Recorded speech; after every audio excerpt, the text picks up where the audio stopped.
here we are, and welcome to Philip. It's nice to have you here, Philip, and you will visit us. And I'm sure the guys here they have a lot of good questions for you, and regarding a little bit about how doing a competition and windsurfing in general, and maybe you can give them some tips on how you are doing so good. So yeah, that's what we're gonna do. And who want to start with the first questions? Who has a question? Yeah. For competition. Any tricks that they want to know or anything? Well, I was raising a question how he gets in the routines because he's traveling so much, and what he does off water as practices to stay fit and focused. Yeah. So basically just spend as much time possible on the water. Little bit of biking and little bit of gym. So the more time on the water, the better, honestly. So you get really into the wave sailing and learn all the tricks. Thanks. Okay, who wanna? Oh, we have one here. Okay, yeah, we can take this one. Do you have any special rituals before your heats? Special rituals, not really. I try to stay focused. At least half an hour before, I really try to calm down and really check what the conditions are, what gear I need, have everything ready on the beach. Basically be 100% ready for what is about to come. Yeah. Yeah, that's great. We'll have it over here. Have you ever competed in a place that you never saw before? Like I'm gonna do now. Like any difficulty?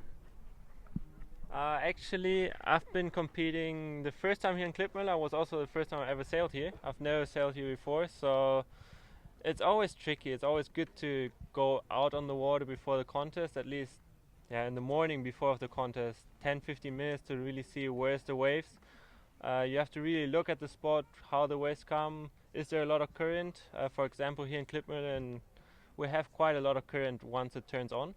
So you have to really get all your gear far upwind and try to stay upwind as much as possible in the beginning of the heat. So yeah, it's really a lot of managing where you start in the heat so you don't end up far downwind and lose the whole heat, lose a lot of time. Nice, thank you.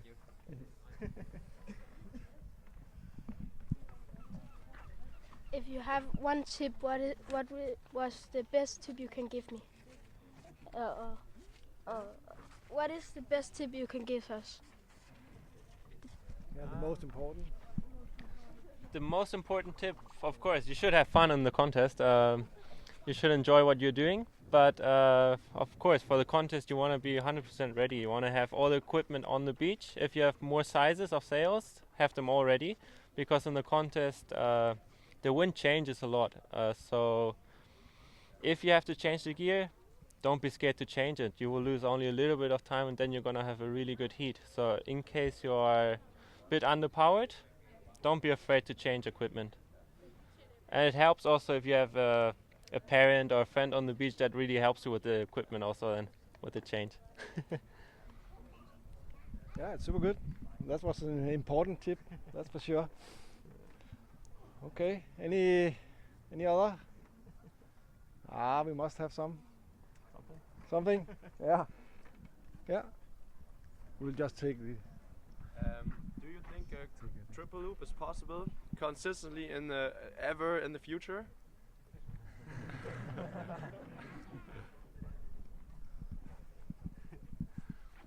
Well, consistently a triple loop, I don't think it's that possible. I think it's a very, very special move that you can't do every day, obviously. I've been trying it for many years now, and lately I haven't done it but I will go back into it. I don't think it's going to be a very consistent move. You're going to need very big waves, strong wind, everything very special, and you got to be ready for it, mentally also. So yeah, it's going to be really hard to do it consistently. I think if I do it once, I'll be happy. Twice, not sure if I'm going to do that. I want to reach my goal to make it, obviously. But if I'm going to do it again consistently, I don't know if it's that rewarding. So let's see what the future brings. Yeah, great. Take your Yeah, question on how the sport has changed. So what is important for the judges at the moment? How much has that influenced your moves and your tricks that you're doing? So windsurfing has evolved quite a lot. Of course, the jumps are kind of the same, but in wave riding, there's a lot of sliding moves that come into it. What is very important is to connect everything, to get good moves on the waves and a lot of turns. Basically, if you start the wave from very far out and already start turning before it breaks, you're gonna get a little bit extra. So if you do have the chance to really work the wave very long and find some critical sections too, then you're gonna get a very good score. Jumping wise, yeah, the higher you go, the better, obviously, and the better you land. There's not that much different in the past, so yeah, just go for the big stuff. Yeah, that's good. It's good. Good questions. We have one over here. Yeah, it's perfect. Yeah, have them. And when you jump so high, you think more that you're gonna hurt you or that you land the trick? What's like happening in your head? Well, when I jump very high, I don't really think about hurting myself. I always think that I'm gonna make it, honestly. I don't make it always. Sometimes I really hit hard the water or the gear, and yeah, for example, 2 weeks ago I had a very bad concussion, so I was probably 10 days just at home and just laying flat because I couldn't do anything. So that stuff happens, and yeah, dealing with injuries is never really good. But I think while you have an injury, you can learn a lot with it. You learn how to prepare yourself better, and yeah, I think in every bad thing is also something good. So yeah, if I'm afraid while jumping, not really, but of injuries, yeah, they're not good. So never really think about it, but can happen. Yeah, it's good. Hi, Philip. How many push loop double forward did you land already? Because we saw on Instagram that you almost landed, but I know that you landed a few more. Well, push loop double, the first tries I did them in Australia, actually, in Margaret River. A few years ago I got a bit closer, I did 1.5, and I've never really gotten that close again. I think Margaret River was the perfect place with the big wave, but properly landed I haven't. So I'm still waiting for next year for Fossa. And yeah, I'll try to really work on it. If I get good conditions, bigger waves, then definitely I will try it again. Yeah. Let's see how it's judged.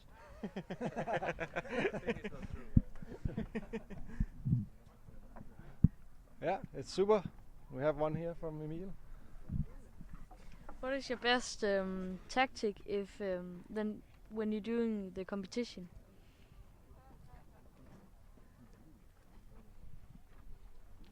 Well, the best tactic for the competition for me, if it's a place where it's onshore jumping and wave riding, I normally try to get all the jumps out in the way. The first 2 runs that I do, I normally always focusing on jumps, because you need less time for jumping to find them than for the proper wave to pop out. So getting the jumps out of the way, if it's 2 jumps, it's really important to do that in the beginning, and then really focus on wave riding, since waves really take long time to pop up, and sometimes you also fall very bad and then you lose the best wave of the heat, so you need more time in it. If the 2 jumps don't work out, I think my rule is after 2 or 3 runs, if I don't make all the jumps, I stick to wave riding, and then whatever pops up, it's my emergency plan, per se. But yeah, getting the jumps in front is the best. Yeah, super. One more. Yeah, that's good. Good, Jan. What happened in your head 10 minutes before the heat? what is going on in your head 10 minutes before the heat? What goes through my head 10 minutes before the heat would be, I'm very calm before. I try to really focus what I will do in those conditions. Check the weather. Is there good waves, good wind? What gear I have to choose? What sizes? Obviously, 10 minutes before, it can still change something. So I gotta be ready there with everything. And basically, just try to stay calm. Don't get too nervous. And just have a plan what you're gonna do in the heat. That's important also. Don't go just in there without anything. Try to do what you actually learned in the past for training. That's good. It's good. So, Walter has one. So you can do some freestyle as well, right?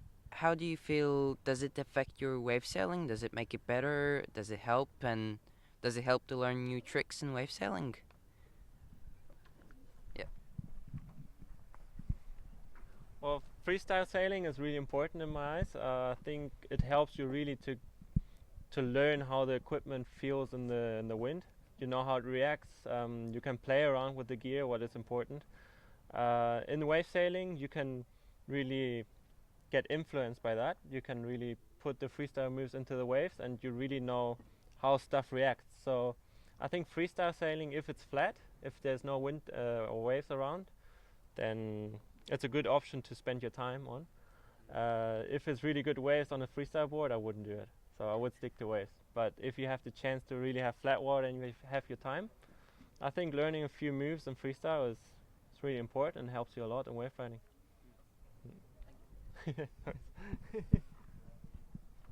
Yeah, we have one over here. You put some nervous when you go to competition?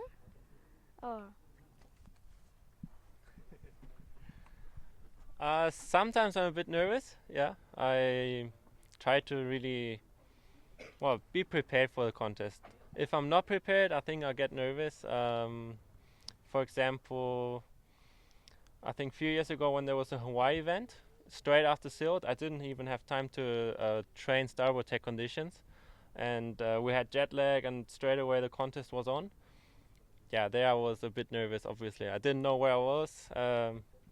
I couldn't really prepare myself. I haven't really sailed before in Hokipa then for a month. So yeah, it was tricky. So I do get nervous, but I try to stay calm. Always think about the best, but yeah, it happens. Yeah, it's good. Good questions. So keep them coming. If somebody has, it's now you have him. Get the best ones, all the secrets, so you can beat him one day, maybe. No, I know. Yeah. Yeah. You can also ask him about trimming or fins or whatever. We have one over here. Yeah. I wanted to ask, you are telling all the time, try to stay calm. Do you have some specific technique or tip to stay calm before the competition? Or a special technique to stay calm. A lot of people listen to music before the contest. I think that's a good option. But me personally, I'll be annoyed with headphones and phone everywhere. So I just sit at the beach and be away from everyone a little bit and try to stay quiet. Actually, that's how I relax the most. And then, having friends around, talk about the conditions. But yeah, I think just having a little bit of peace before the contest is very important. Yeah, good. Yeah. Okay. Anyone else? Or Köster finished for today? This is your chance to ask him about something. Yeah. We still have some. We'll take the. Do you have mental training in your training plan as well, like with the coach, mental training? I used to have like a little bit of mental training after an injury. I think after my knee injury in 2017, I was completely off. So after not sailing for a few months, of course you get a little bit down and you really miss windsurfing that much that you're always moody. But yeah, mental coach. I used to have a media coach that helped me, but mental coach, not really. Yeah. Great, great. What did the media coach help you with? What did they tell you? What were the secrets? It's good. Now you're getting there. Well, it was a very like a crash course. It was 2 days, and I learned so much. But I think I forgot most of it. But basically, how to handle the media and how to reply the questions better in front of camera. Yeah, just how to handle it, how to react. Also, when you don't want to answer some questions, so you get out of it nicely. But just to handle all the media is, yeah, sometimes really hard, but it's part of the job and you have to understand it. So you gotta make it also nice for everyone that also watches it. I think part of this job, this windsurfing contest, is to make it nice for the media and to not just for personal gain. So making media work is very important. Yeah, that's great. That was a good one. Maria?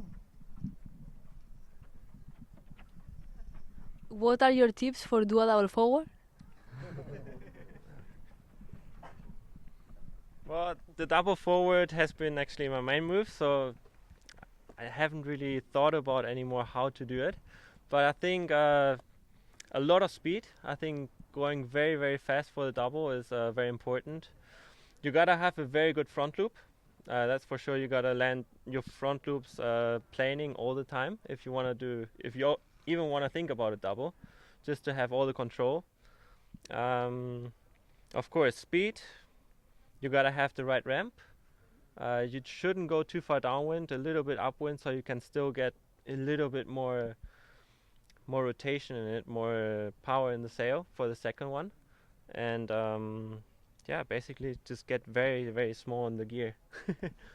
And I tend to pull a second time, I think. So after the first one, when I see that I have still a bit of space and I need to rotate a little bit more, I really put in the body a bit more. I don't just let it continue how it goes. Yeah, you're active in the air. The second rotation. Yeah. We have a question here. We had one more. Yeah, but that's good. How do you look at the current season? How's it going for you? What's your next plans to score?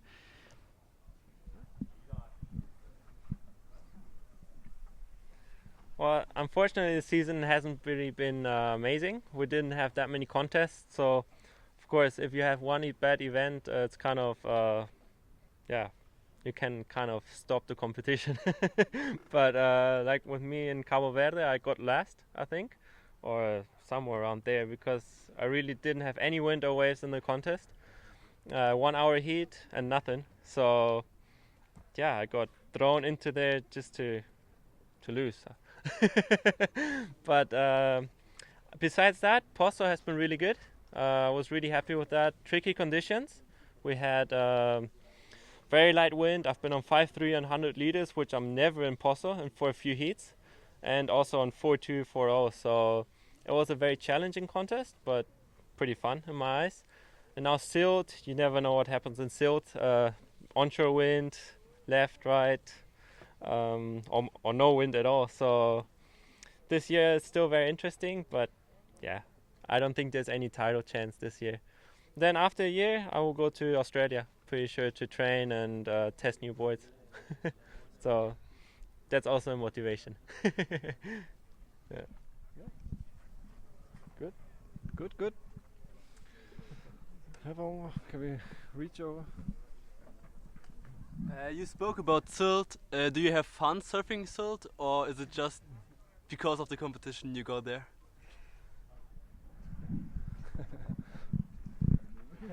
Well, normally silt is very hard. that's for sure. There's been many days that I didn't enjoy silt, but those few days that I enjoyed it, they're really good actually. Last year I went there without a contest, actually for a media thing, and I scored 2 days that were actually very fun. So it can happen, definitely. It's not the dream location, that's for sure, but you can score some fun conditions there sometimes, if you're lucky. But overall, with the contest there, I think if you get the conditions, you get a lot of media attention, and yeah, it's just a good thing to have in windsurfing. So being there at the contest, it's kind of worth it.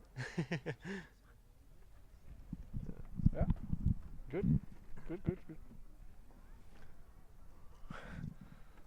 Any more? Yeah, well, I have one. It's good. Yeah. Have you ever considered doing the international windsurfing tour? Like, why aren't you in Pacasmayo right now? That is the perfect wave, isn't it? So.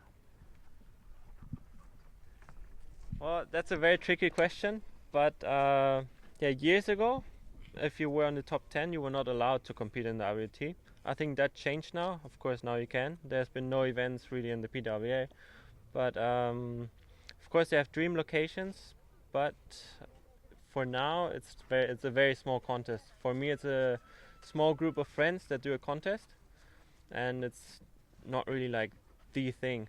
For me, still competing in the PWA has still a lot of value, and hopefully in the next years it stays the same. But of course, if next year we're also only going to have 3 events, I'm going to be part of that too.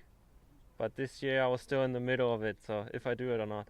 But you never know what the future brings. If next year we're going to have more events in the PWA, definitely stay in the PWA. But otherwise, as a professional athlete, you also have to move around. Yeah, it's good. Yeah, it's good. It's good questions, that's for sure. So yeah. Let's see if we have any other questions.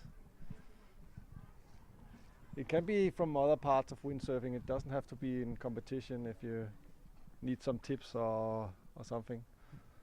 Otherwise, we will of course let him go and say that the media coach did really well. So yeah, this is the last chance, I guess. If you have anything, no, but that's fine. It was very nice to have you, Philip. We have one more. Julia has one, so you are not finished yet. Sorry, Philip. Do you have like a heat structure? Like first I need to jump, then I need to surf, or like, yeah, this.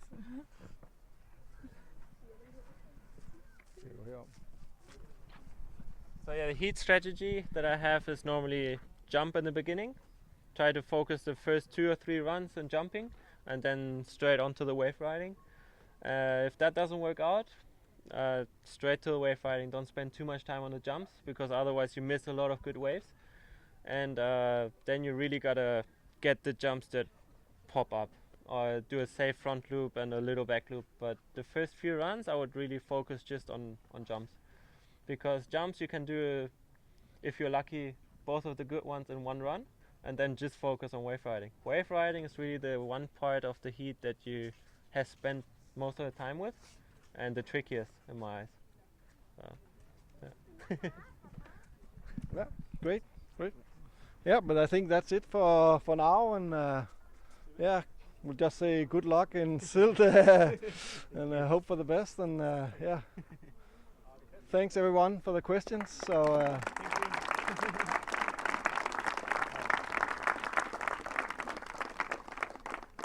thank you very much. Yeah. Good luck in the contest, everyone, and hope I didn't mess up anything. No. Okay, thank you very much.